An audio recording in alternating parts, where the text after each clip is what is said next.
All right, welcome to this episode of the Revillager podcast. My name is Sante and I will be your host today as we journey into the world of community healing and resilience with our amazing guest, Nkem Ndefo. I've been following Nkem's work for years now, and I'm really excited for this conversation. Today, I find myself on the traditional lands of the Coast Salish people, also known as Salt Spring Island in the Pacific Northwest, and I am honored to introduce our guest today.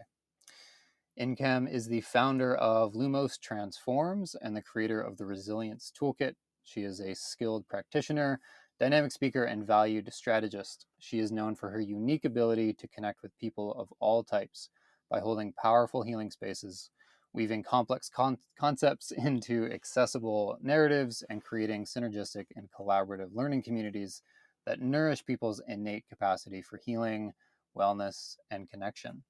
Welcome, Nkem.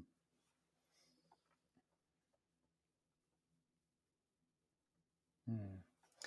Yeah, so I'd like to frame today's conversation um, in the sense of how are we collectively moving towards more community healing? How can community be a tool? Maybe even I'm a technologist, so I will even venture to say that community is a technology that humans can use for healing. And in this way, I see the work you're doing at Lumos as revolutionary, or at least as pioneering, as super, super important, and would love to learn from you today and to share with our audience what it means to, or how we can increase our capacity for resilience, how we can bring healing tools, modalities.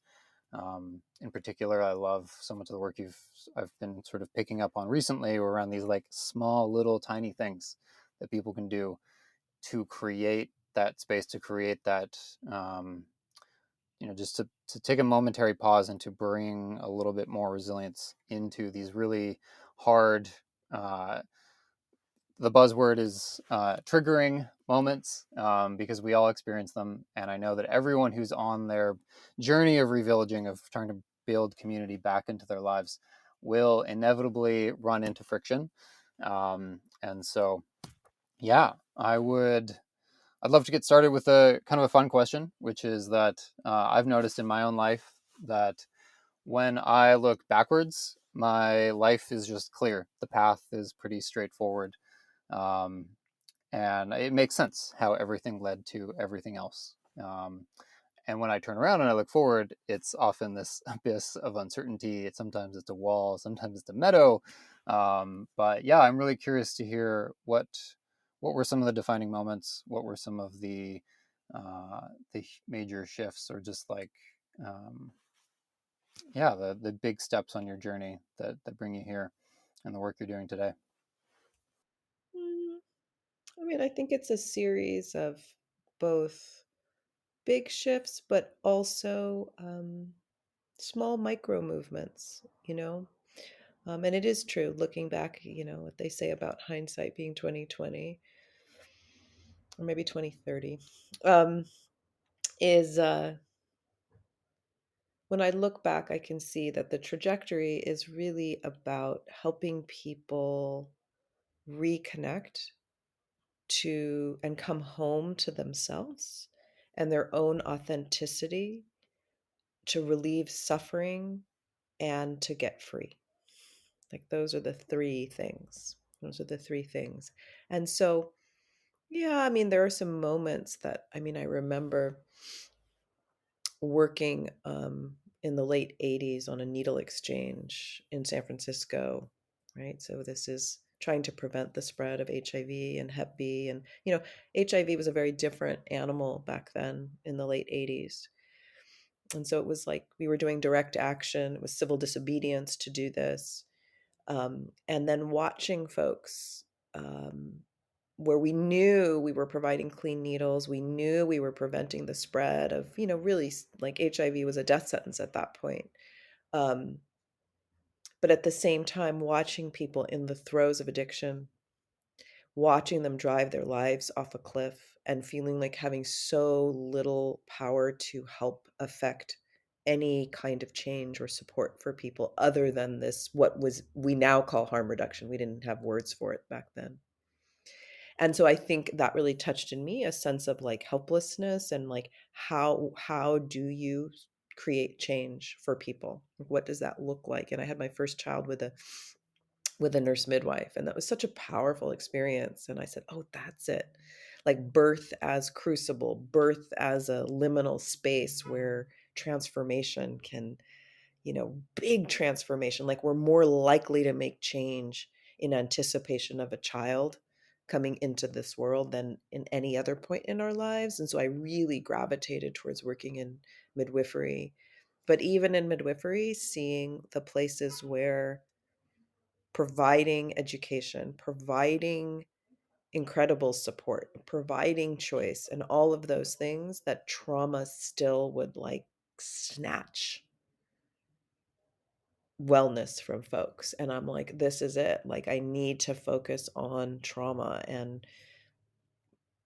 But even in doing trauma work, realizing that most people truthfully cannot name trauma because they're living it. And if you name it while you're living it, you're going to fall apart. You can only often name it in hindsight. Um, and so, what was it? I said, what can we do to resource people? If we know that trauma is one of the deepest causes of suffering, internal, the suffering we inflict on the people around us, the structures and organizations and communities we build, are the trauma just replicates in all of these places.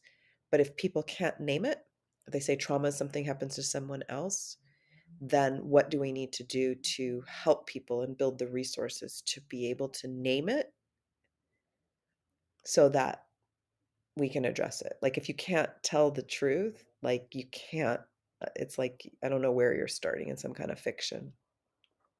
And so I think that has got me here, but I'm always tinkering and playing and trying with different communities, different folks to see what works, what doesn't work,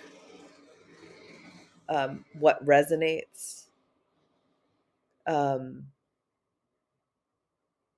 and learning, just learning, learning, learning. So it's very exciting. And I don't mind the unknown of what's ahead. I actually am excited by it because I know this, like being really rooted in my center and really rooted in my values, um, with love being the central value, and in the sense of like bell hooks, like a love ethic. If I just keep centering it and centering it and centering it, um, to the best of my ability, there will just be more of that. Not that it won't be necessarily challenging or there'll be detours, but that love infuses all of the decisions. I personally don't have any children, but my co-founder does. He had his first child with his partner 10 years ago, and recently had um, a second one. And so much of the impetus for Revillager has come from this. Um, it's very hard to, or at least a lot of folks don't recognize, they don't see the lack of village in their life until there's the impending realization that there's going to be a new human in the world, and that does have this like, I need to change. And you know, that's it's both extremely daunting and exciting. And yeah, it's a fun place to try and build systems to support more and more people who recognize the need for a sense of village and a deeper sense of community into their lives. Yeah, I would love to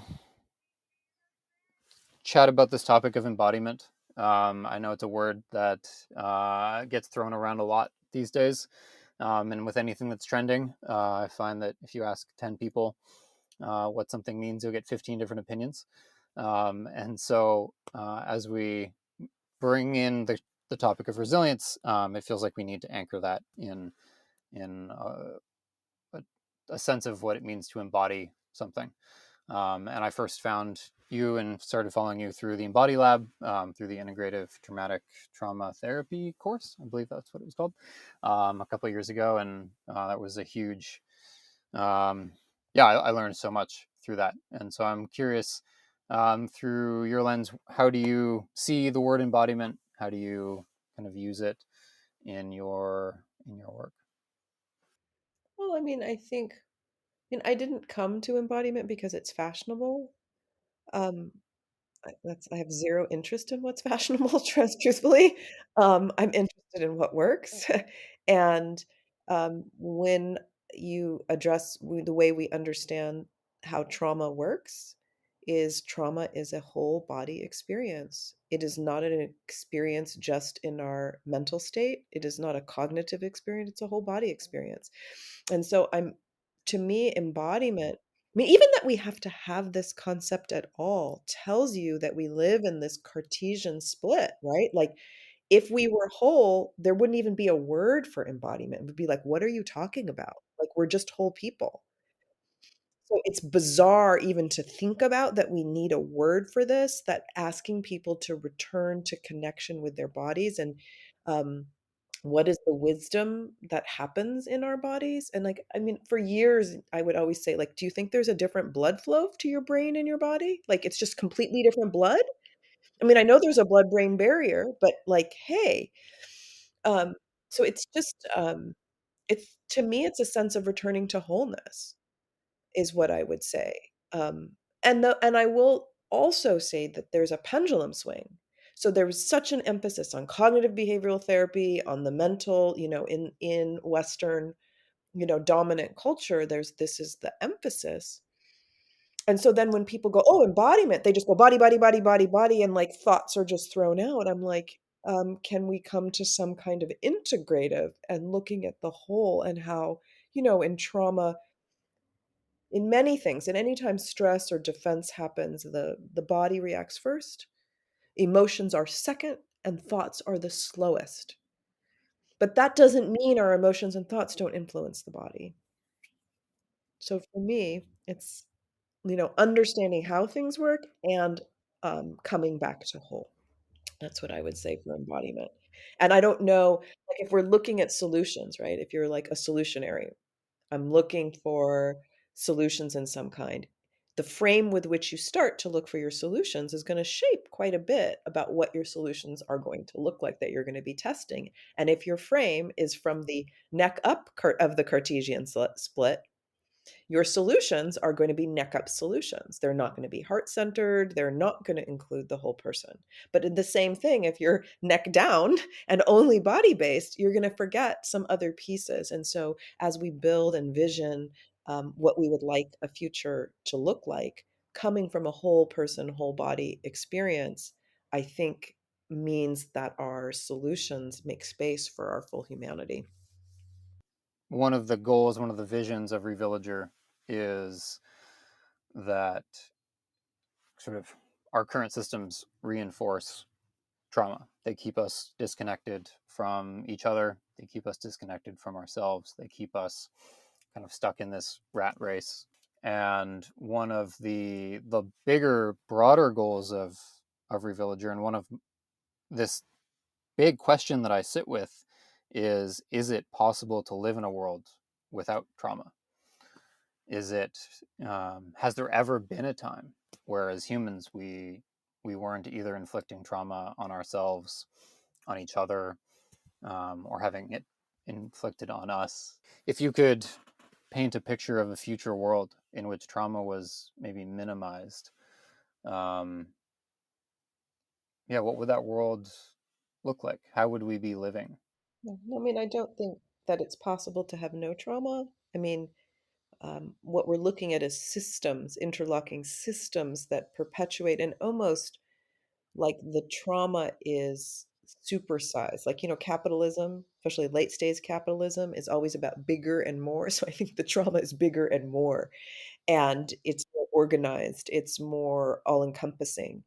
Um,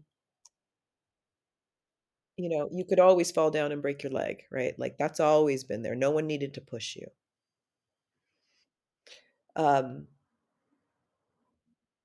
I think it's a place where people are like, I always think it's, like, so interesting when people are like, "Oh, we love diversity," but they aren't willing to really invite the different perspectives of the diversity that they've invited. Like, I've invited diversity, but could you please be like me? You're just like a different color, or it's a slightly different, like, don't challenge me too much, but, and so what is the place where we can be our authentic selves and be different? Thank God. So we're not homogenous, and we can maintain connection where people have the set of skills to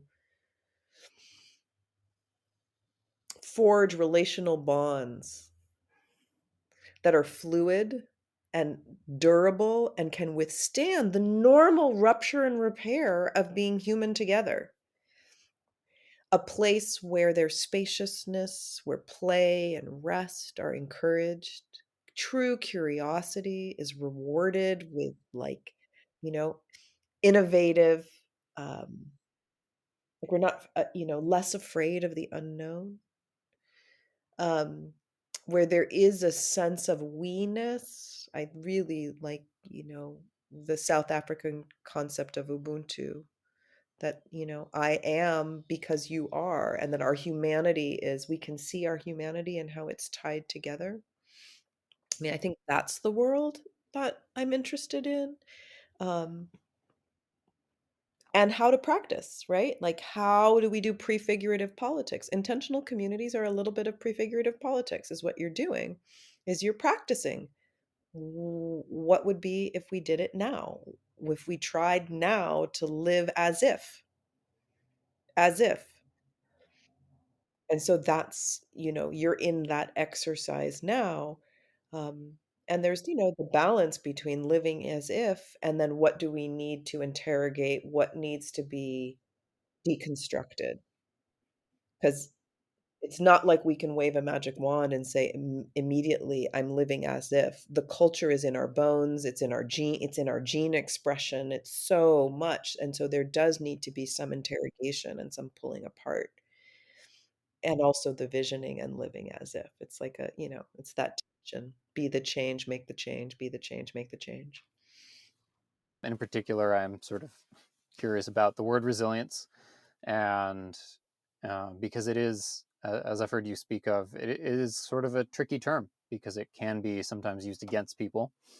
You just need to be more resilient because the person who is in power, who's in charge, is just uncomfortable with something that's arising. You can even see it with parents when a child is having a large, big emotion that's uncomfortable for the parent. They expect the child to regulate themselves, to dampen their own expression in order to make the parent more comfortable. Um, and yeah, I feel like this is a good time to maybe dip into the world of resilience, and to make it a term that people are really excited about, that they feel safe in, as opposed to a term that can feel like, oof, I don't know if I don't know if I really want that. Yeah, I mean, you can weaponize just about anything. So resilience has been weaponized. Um, It doesn't mean in its core that it's something fundamentally wrong with it. Resilience in, like, a engineering term is, flexible strength to bend and not break. There's nothing wrong with it. It's just then when it's weaponized to absolve systems of oppression and extraction from their culpability in people not doing well. So that's the problem. It's not the word.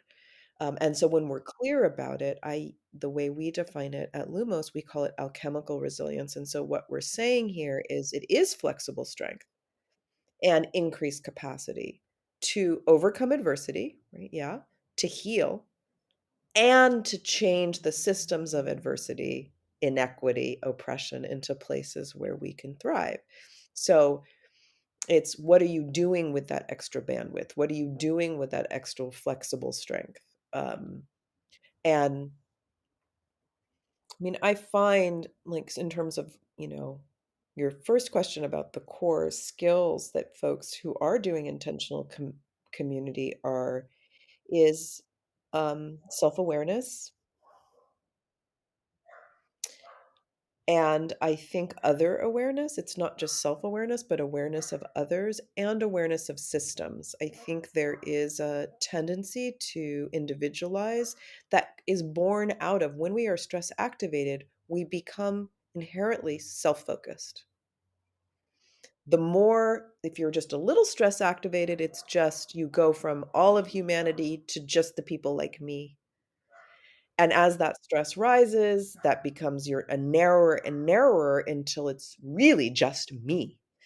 And I call it the narcissism of anxiety, right? It's not a true narcissism, it's a biological survival mechanism, is that the more the threat or demands on you, the least you say, I can't take all these people with me. It's just me. And so I think if people are trying to build community and they are not aware of their own, to have a self-awareness of their own stress responses and the stress responses or possibly trauma responses in others, they will not be aware of how that window is opening or closing, right? That window of connection to, you know, how connectable am I? How much can I hold and consider other people, or am I just like trying to keep my own head afloat? Um, so there's almost like a connection green zone that our nervous systems, our stress responses will allow. And for people to have awareness, you don't always have to be there. That's not a reasonable expectation for a human. But to be aware, when are you in your connection green zone and when are you out of it?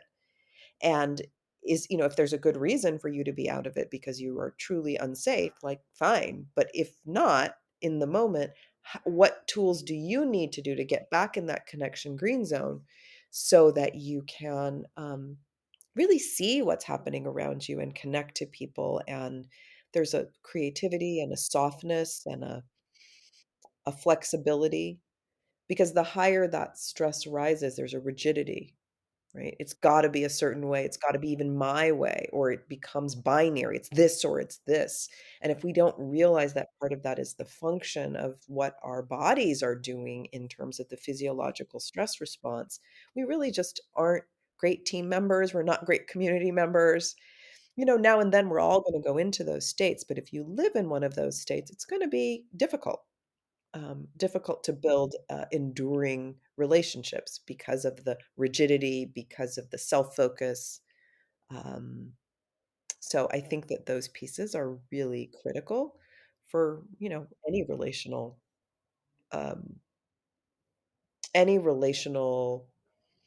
well being. And in an intentional community, you're building across multiple relationships. We're not just talking, sort of primary romantic relationship, which is where most, or primary familial relationship, meaning parent, child, or sibling. Those are really the only ones that get this kind of attention in dominant Western culture. And I would say romantic is, we have sort of this uh, emphasis on romantic relationships being the pinnacle of all relationships. So we are put more of our emphasis on those and less on friendship networks that are like, I'm a big fan of and practice relationship anarchy, which I think is, really important for moving out of what we call amatonormativity, the overvaluing of romantic relationships and the devaluing of kinship. So the skills to maintain kinship. I have seen how, and I work with couples who put so much pressure on their partner to be the one, right?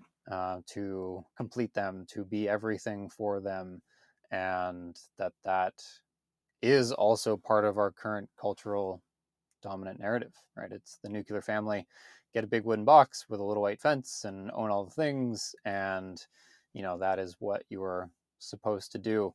And it's really interesting. I grew up very much sort of atheist outside the church. We didn't never attended church. I got very curious about it in high school. I think because there was this innate yearning for more of that connection, because I saw that the people that my high school peers that were going to church, they had this sort of level of friendship between each other, and they had a kind of a shared language. Um, and I didn't necessarily believe in the thing they believed in, but I wanted to go just because of that. For folks that maybe are uh, atheists or just not practicing one of the large religions, yeah, do you see there being alternatives? I don't know. I mean, I think about atheists, I mean, I don't know much, but I know about Sunday assembly as a thing for atheists. Like it's a Sunday, it's an, not it's a secular gathering for community. I think you can build community around all kinds of things. And it's a fundamental longing for connection that folks have. And what might that look like? But so many people just don't have the skills for staying in connection, especially in an authentic connection. It's like I'm going to appease or people please to fit in. People are afraid to be themselves. People are really good at cutting other people off or suppressing, or dominating. Like our relation, there's so much relational trauma, and so there's all these sites of healing about ways that you can build it, whether it's, you build a book club, you build a childcare swap, you have community supported agriculture. There's so many different ways, whether it is around a church, like not all, church necessarily. There's some, wonderful churches that do pretty incredible social justice work, pretty incredible like work. I think about housing recent refugees. Like that's a big thing for some. We think about like liberation theology, um, and just about the different ways that people gather. I mean, I have my youngest son just graduated from his bachelor's degree, and I mean, there are groups, whether it's dining clubs or fraternities or sororities, they can be used for ill, they can be used for good, but there's so many places that people gather and try to connect. But it does take intentional effort to nurture our connections. And we live in an economy that only values us for our ability to produce, to perform, or to consume. And so there's no value placed on reflection or connection. So it really is swimming upstream to do that. But I think there are so many examples of people trying in all different kinds of ways to do that. Yeah, yeah, I agree. A friend of mine recently described Soul Cycle as the new kind of religion, because it kind of combines, this like out of body experience, this get in your body, move. It has, it has a whole culture. It has a clothing line. It has a vibe, an aesthetic. This thing that gets people, and it really hit me as like, oh wow, like we are so hungry for this deeper sense of belonging and connection. Um, and if you, unfortunately, if you build it,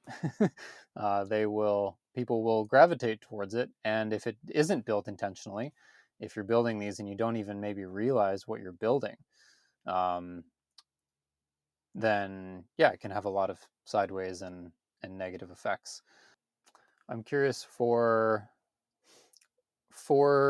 people who do identify as sort of community leaders, builders, people that have that spark in them. I mean, I'm sure we all do deep down inside, but we're all on this different activation curve. Some folks are really feeling that now, at this stage. What advice or we've talked kind of about this, like you just have to go out and do it. I think it's the sense of, you know, it's a balance, as you said, between doing our own individual work and doing our relational work with the folks around us. When folks can get in that relationship green zone, you have so many opportunities to do relational healing. Everybody you interact with, you have a chance to do relational healing work. And um, so, I mean, I think that that's really important.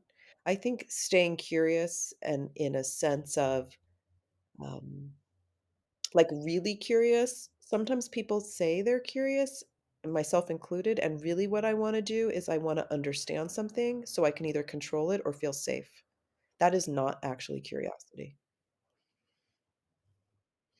Like, really get curious. What's happening here?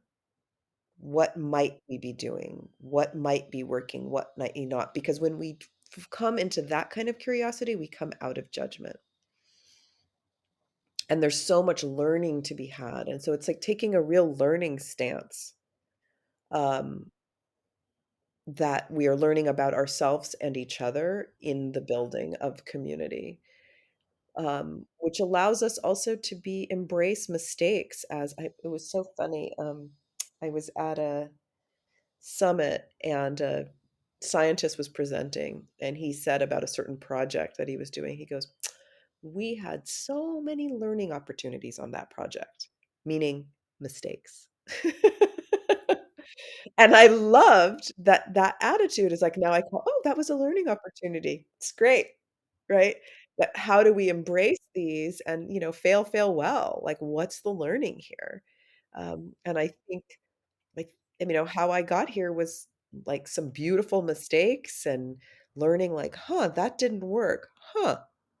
And even when it does work, like, "Huh," that kind of curiosity, I think serves us well in the creation and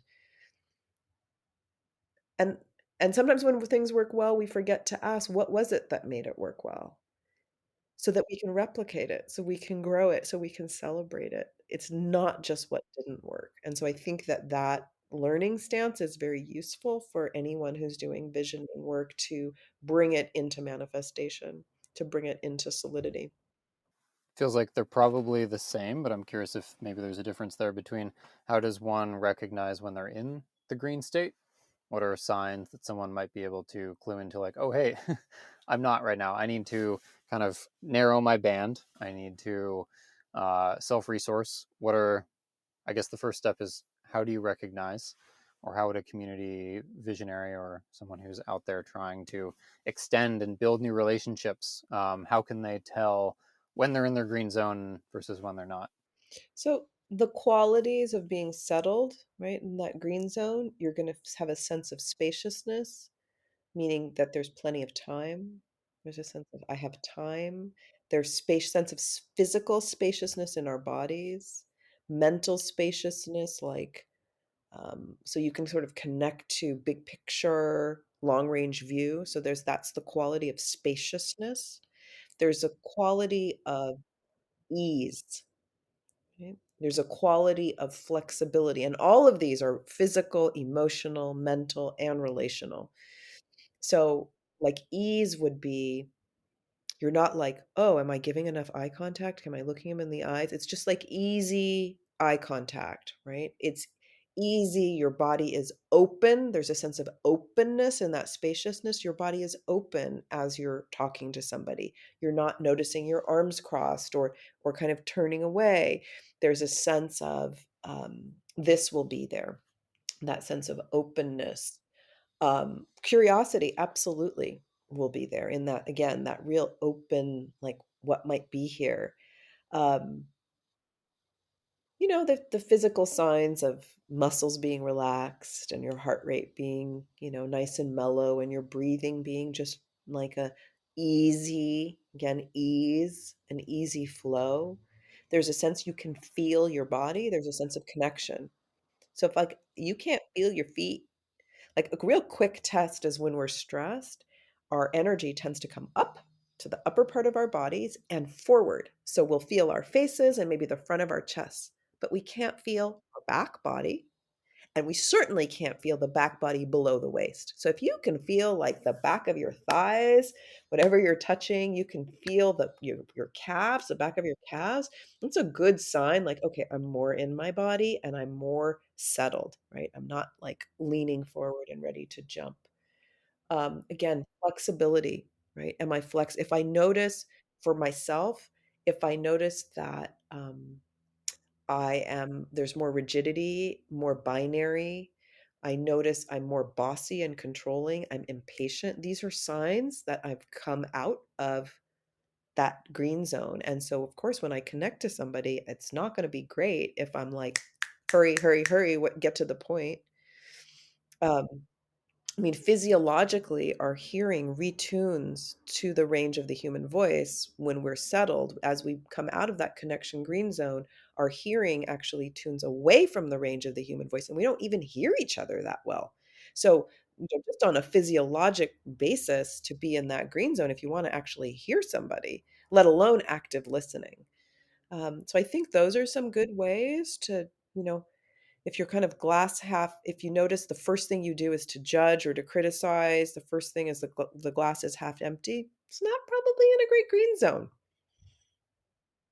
Yeah, and I wanna say that there's nothing wrong with being stress activated and out of your green zone, because sometimes it's not safe to be in that green zone. So it's not like these are there's a hierarchy of good or bad, it's just, is it, useful for you right now? And if you want to build more community and connection, you need to be able to get spend more of your time in that green zone and, noticing what are the things that throw you out, and they might be even physical. You've got allergies and your body's responding to something, you're out of your green zone because your body's producing a bunch of adrenaline related to histamine. There can be other reasons that we get thrown out, not just psychological reasons. Um, so many people with long COVID are having dysautonomia with their nervous systems. And dysautonomia can look like anxiety, and it's not anxiety, but it will pull you out of your relational green zone simply because the long COVID has caused harm to your autonomic nervous system. So it's harder to stay settled. So that again, it's not all psychological, right? Why the reasons why it can be hard. So kind of being aware of when you are and when you aren't, and what factors might be supporting you to stay there, and what factors are making it harder, and what can be moved around. Hmm. Yeah, I'm very curious about in particular, the just the shifts of perception of body, and like what you were mentioning around not sort of being having that proprioceptive sense of you even have a back of your head, or are you leaning forward.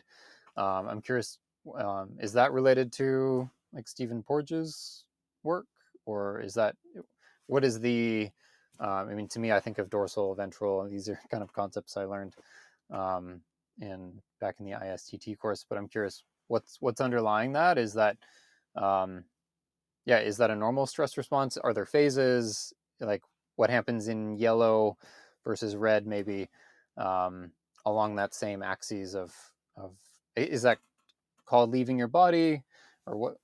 Mm-hmm. Yeah, I mean, I think the sense is, Stephen Porges has polyvagal theory, which is a way of understanding, an evolutionary way of understanding our stress and trauma responses. And it's one piece, and people tend to overfocus on it, just the way people tend to overfocus on the vagus nerve. It's important, but nothing in the body works by itself. Where it's working along with hormones, right? Your immune system. So these are whole body responses. So our drive to understand is often to understand in a way that we reduce, and we're reductionist. And anytime, it's like when you try to understand the world, you map it, right? So when you map it, a map, I think we would all say, is not the same as the terrain.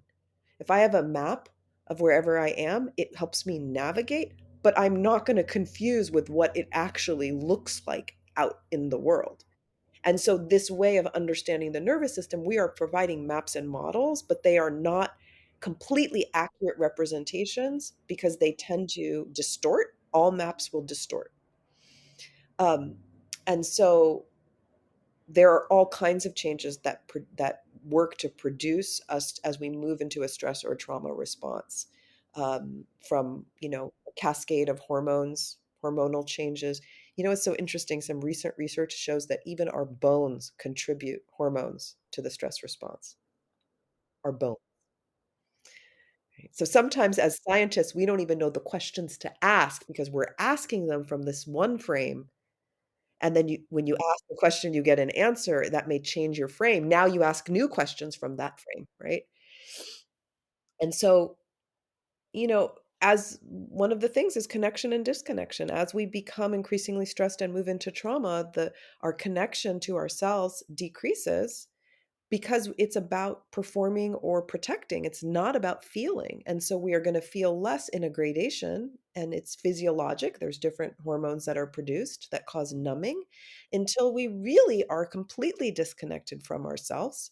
And you know, which is great in a very serious trauma. To not be feeling your body is probably pretty good. I had a friend who was a photojournalist and was accompanying some combat forces and was out in the, mountains of Afghanistan and broke his ankle. And it is not the time to be feeling your ankle when the Taliban is on your tail. You need to get back to base. So, you know what? He did not feel it and he walked on what later needed a lot of surgery. That allowed him to survive. So, there's nothing wrong with that level of disconnection. If it's chronic, and it's not related to the degree of safety or lack of safety in your current life, then it can be problematic. The nuance between curiosity, when curiosity is truly coming from a place of, I guess, genuine curiosity, versus when it's coming from a place of, well, I think you mentioned wanting to control or something else. I'm curious where. Am I curious? I am very curious because I spend a lot of time in intentional communities, and I'm very sensitive to it, to kind of what we would sort of blanketly call spiritual bypassing, where there's sort of this layer of, oh, I'm curious, but really, are you? What are some signs, or how do you know? How could someone identify and learn to get better at when are they really, really curious? And what are some signs that they are actually trying to control the situation? I think the piece is, do you have an agenda? If you have an agenda, it's probably not pure curiosity. So think about a kid, right? They're like, "Oh, I wonder what happens if I stick my finger here." They have no agenda. Just, "I wonder what happens." Versus like, "I'm curious because I want to understand your perspective so I can I'm curious so I can," if you have that, "so I can," after, and it's again, there's nothing wrong with that. Just be aware that there is an agenda there. So there usually is a little bit of activation. You want something, not just like, "Huh, I wonder what's here. Let's play a little. What's here?" Versus, "I need to know what's going on. I'm curious. I need to know what's going on." Do you hear the difference there? Versus like, "What could be here?" So, if in that moment, say you are having a conversation with someone and you don't really feel like they're being uh, truly curious, you feel like they have an agenda that is really harming. I mean, it's I personally feel like if I was in a conversation with someone and I really felt their agenda and I really felt them trying to, you know, get at me or like find the thing and then prove that I was wrong and they were right or something like that. If I have the capacity for it, I can hold that for the member of my community because I can tell that there's something really going on with them, and there's no shame or blame there for it. But if it really is hurting me, or if it's like, oof, this is really creating a divide between two community members, um, is there, or what would you recommend for the person who's on maybe the receiving end of the lack of curiosity, who feels maybe a bit of an attack? Um, what are ways that they could, in the moment, maybe self-resource, come back to themselves so that they could inquire? Are there tools of inquiry in that moment that they could use to shift the energy with the other person? And if not, is it, hey, I've noticed this thing. Let's each go take some time, come back tomorrow. Would love to reconvene. Um, because I know so many times those conversations just break down. And then it just leads to this like deep level of frustration where no one feels seen or heard. Yeah, I mean, I'm a big fan of, I mean, I don't love that it's called nonviolent communication. I like to call it compassionate communication, which I guess is like a Canadian thing. I'm a big fan of compassionate communication as a way to, and I'm sure you're familiar with it, to for people to want, but and then adding a somatic component to it, right? Because compassionate communication doesn't necessarily have it's very much cognitive and emotional, but there's less of the somatics with it. And so it's for each of us. We're not responsible for other people. You're talking about adults here. We're not responsible for someone else's emotional state, their nervous system state, their stress state. We're only responsible for our own. And so, is the question, which, comes from the Resilience Toolkit that I created, is to ask myself, what is my state? How do I know? Is it useful for me right now? If it's not, how can I settle? How do I know the settling worked? Right. So to run through that for myself is really important in any interaction. So that's that self awareness and self responsibility. And then from there, I think we're in a much clearer space to identify how our own responses to somebody else, and to be able to say, when you do this, I feel this way. Um, and to invite, to say, what our needs are, like, and I'm having this emotion because I have a need for X. And then the kind of, I think it's also letting the chips fall where they may, when we like, I have got to have something here, some kind of connection. I need to shape the connection. I need it to be a kind of way. There are going to be ruptures between people, and there are spaces for repair. So if we're so afraid of rupture, we're going to like try to, instead of like, let the conversation go as it's going to go, and we are take, responsibility for our side of the street, not trying to micromanage someone else's reactions so that I feel comfortable, right? Like I can say, when you do this, I feel this way. It's important to me, da da da da da da. And the person might say, like, I can't do that. And be like, good to know. You can't. Right? Like the other person might be like, I'm not in a space to listen. I hear that being listened to right now is really important, and it's not something I can offer. I'd rather know that, right? Than force them to do something that they're not that, where's the consent there? That they really might not be able to provide the thing that I'm looking for at this moment. Hmm. Yeah, I love that. We've actually renamed, or we kind of dubbed nonviolent communication conscious communication, um, in in the community I've been in for the last year and a half, just because, yeah, it resonates a lot more, and it is a lifelong journey to really. I mean, yes, I think that book, that the framework, that concept really is foundational, um, to to to stop needing someone else to be different in order for you to be able to have the relationship that you are trying to make happen. Um, when, yeah, there's a path of just ownership and just really communicating your needs, as opposed to trying to change the other person. Yeah, for sure. And recognize, like, not everybody's for everybody. Just, it's like not everybody, like, one, if you control or appease, who's actually even in the relationship? You're twisting yourself into contortions, or they're twisting themselves into like pretzels. And so who's actually in relationship? It's some image, it's some, not really our more of our full authentic self. And when we are in our full authentic self, not everyone's for everyone, and that's okay. Right? So I think, like, in working in relationship anarchy, and there's times in my life when I've been polyamorous, and I think it's really important. Like, I had a partner where I said, this is a core need for me. Like, whatever the thing was, I said, this is a core need for me. Is that available from you? And then that person could say, I don't know if I want that. And I said, I would be really sad if it's not available with you.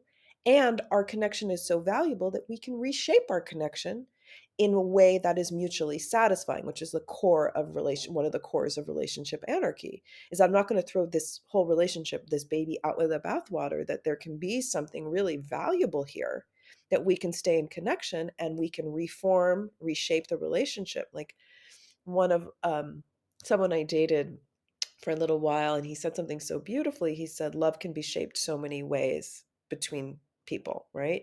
And so how do we shape it? And then I be responsible for my own grieving, and not be, my fear of grief, of loss, forces me to either contort myself or try to control somebody. I know how to be with my own grief right? And I might even say, you know what, this grief is too much for me. I can't, without this between us, I can't reshape our relationship in a way that will work. But I'm, often, very often willing to try. So I think those kinds of skills of not demanding of people to try to control them and accept them as they are, and not, what I love about moving away from amount of normativity is there's no one has to be your one every, it's just lunacy to think that one person can meet all of your needs. And so how to remove that pressure, but also be in contact with what your core needs are and not forego them. I think most intentional communities, especially the ones that are really deep and who've been doing this work or have been living deep in community for 10, 20, 30, 40, 50 years, I think are, they've been deep in poly, they've been deep in questioning all, really getting back to the, how do we want to be in a relationship with each other? What does really feel good? And yes, and it all comes from this foundation of the, we will continually experience fear and loss and scarcity when someone pulls back from us, because that will threaten that little tiny, you know the child in all of us that feared being left, when we needed our parents. And where it all ravels back down to, and is it in this generation, is it in 7 generations back, is it in deeply ancestral, where is that coming from? And getting to sit with that, it's uh, it's a full-time job for one person, let alone for two. I don't know if it's a full time, but I mean, a big part of doing our own work is that we don't self abandon, right? And so, what I find so often is that people will abandon themselves to be in connection with others. And then when that person leaves, guess what? That person is left, you've left, you are truly alone. When there is no self-abandonment, if a connection leaves, there is grief and there is loss, but it is not the fundamental loss because you are still with yourself. And that is key. And so for most people, that repair of the self connection is huge, to be in self connection. Well, for those of folks who might feel like it is a full-time job because maybe they need to deepen their own toolkit, I am curious if I know we've kind of danced around and we've mentioned the Resilience Toolkit, in bits and pieces, but I would love to just kind of hear, an overview, and for folks listening, who might be like, wow, like, Nkem is there's clearly so much knowledge and wisdom, and there's so much here that they're excited about. Yeah, can you share with them sort of a little bit more about what the Resilience Toolkit is? And So the I really designed the Resilience Toolkit to help people build capacity for transformation, because so often people are just thrown into transformation, whether that's personal healing or cultural or organizational. You're just thrown into it. And often people think it's a catharsis, that if I just tell the story, right, I just understand the story, that's it, that's all I need, is to understand and to tell it. And in essence, what happens is people are actually replicating their trauma in when you, right, because a trauma is a trauma because it overwhelms us. It's too much too fast, too little for too long. It's right, we're overwhelmed. And so if you just go tell the story without any new resources, guess what, you're just overwhelmed again, and you actually dig it in deeper and deeper. And or I see a community saying, oh, there's been a rupture, we're just going to go and deal with this rupture, maybe whatever it was, but without extra support or resources, boom, and it just actually digs it in more. Where people now are hyper vigilant about whatever, and they're like on, tenter hooks around, I don't want to offend anybody, I don't want to hurt anyone, I don't want to be hurt. That is not actually durable repair. And so I developed the Resilience Toolkit to resource people with um, an embodied knowledge and skills in order how to stay in essentially that green zone, so that we can do the healing and the transformation and the liberation individually and collectively. So it's really designed for that piece. And it's very simple. Almost sometimes I think it's people are like, oh, this is so simple. But when you actually practice it, how much is learned. And so there's a set, and I mentioned them, of guiding questions where we ask ourselves, how do I know what my state is? And we use a bunch of different models to help people understand what their state is, what stress and trauma and how it might show up for them. So there's lots of science there to help ground it, and then, but also to contextualize it for yourself. And then the most important question, I think, is this useful for me or not? So we helped grow some wisdom of, because often we're about people pleasing other folks, about fitting in, and we forget how to orient in ourselves to say, is this helping or is this not? And so to ask that question over and over again. And then to be able to pick tools, and I was very interested in real-time tools. Most people cannot really do retreat. We actually need things that, like, if you're in the middle of a conversation or you're in the middle of something, you'll be like, "Excuse me." You can go, "Excuse me," and let me go process that, but most people can't. And what can you use in real time? And often many of these so that no one even notices you're using them. And I see so many, like, beautiful practices, breath work, all of this, but it's like, "This is good, use it." No one's, like, asking folks, "How do you know it works for you?" How do you know? How do you really know this is, are you getting better or worse? Did it work for you in the moment? So we work with folks to help them develop this knowledge, which is so core. So it's really grows your own autonomy, your own way of understanding for yourself. And so everyone's toolkit will look a little different as it's personalized. And it's funny because we have, like, a toolkit for around people around recovery from substance abuse or addictive processes so that they can use it to manage, like, what is driving me to, like, how can I regulate and settle so I'm not driving to use, or this type of thing. But it's funny as I'm working on developing a toolkit for relationship. So it's specific in that context. So same set of skills, same perspective.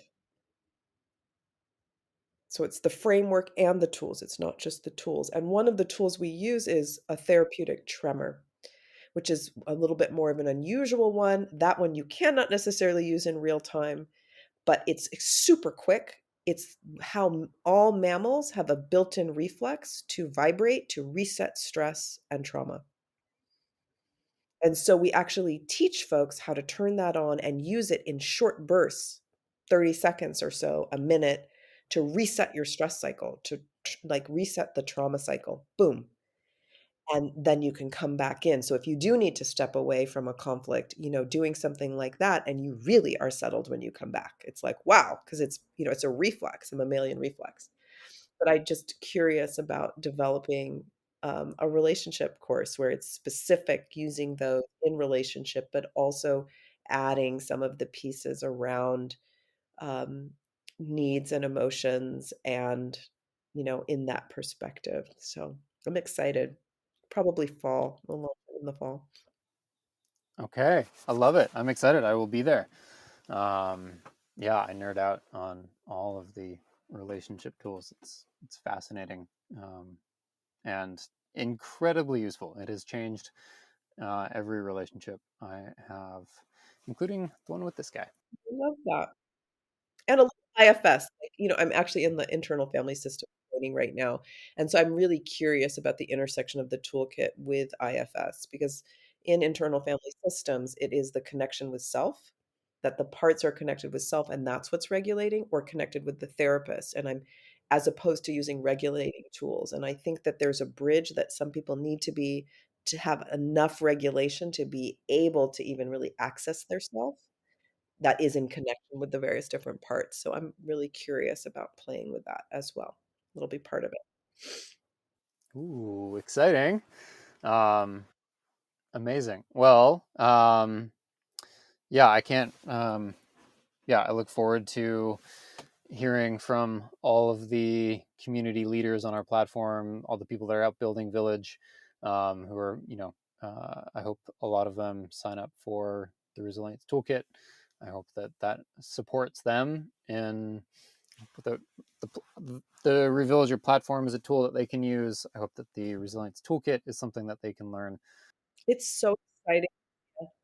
when I do organizational work and when you see a group of people who are practicing together intentionally, so often we'll do organizational work, we'll do a series, maybe it's just 3 sessions, and then we have, like we recommend, like, peer practice, and we have some guidelines to help people develop peer practice groups. It is amazing what folks can do with just a little bit of framework and then the regular practice, because more the as the group starts to enter the green zone together, so much healing and transformation happens, and I've seen it in workplaces, I've seen it in Lumos. We run practice groups, and we're about to just about, 3 years in, and it's been something. It's really, really yeah. Yeah. Yeah, I mean, if I had my dream would be for the Revillager platform to be a tool where people learn, but it is the integration tool. It is, they get a notification. I mean, there's all sorts of, fascinating ways of just putting a little reminder in the app that you're using to communicate with your village of, like, hey, have you practiced this? Or where are you today? Do a little slider scale, build that awareness on a, daily or multi times a day. Um, and then yeah, like what does a village, how would a community's behavior change if they saw like maybe anonymously like 7 out of 15 of us checked in yellow today? Like maybe we need to reschedule that. Maybe that just helps me know how everyone is doing in my community, and that allows me to show up better for everyone. And if it's 7 weeks in a row of yellow, then it's like, oh, maybe we need to go back to and rewatch that video. Maybe we need to call in some support. And yeah, yeah, to bring healing tools and modalities um, into the technology that people are spending so much time on, but using that for good instead of further re-traumatizing the most hurt parts of us. That's what I'm here for. That's what we're trying to build. And yeah, yeah, well, yeah, I think we're wrapping up on time. I'm curious if there's anything else that we didn't get to that you would love to say or share. No, I mean, I have a friend at, um, Healing Justice London, and I love they call it rehearsing freedoms. So living as if is you're rehearsing the freedoms that you are interested in, um, and how to do that together. I think it's, some of the most important work we can do. So and it's not all work. Some of it's play. So can we work and can we play into it? Like, what might that conception be, that this is not a burden, but a gift? So thanks. Thank you. Yeah, I love that. Maybe we'll just call it the play from now on instead of the work. And I love that. Okay, well, we will. I'll make sure there's links to everything in the show notes. But is there anywhere in particular folks can find you if they want to learn more about you or the work you're doing at Lumos? We have a website, Lumos Transforms, just like that. And, just to say, if anyone's a Harry Potter fan from back in the day, pre, you know, J.K. Rowling's off the cliff, Lumos is the spell to light your wand. So this idea about how there's light in all of us, but maybe it's been dulled or dimmed by circumstance, and how but it's inherent in every single person. Like, we all have it. And what is it that lights our wands, and right? And that light is transformative. So we're on the web, we're on Instagram, all the usual places. I am as well. So no big surprise. Amazing. All right. Well, thank you so much for your time today. Really appreciated this conversation, and yeah, I can't wait to share it with all of the revillagers across the world. So, thank you, Nkem. My pleasure. Thanks.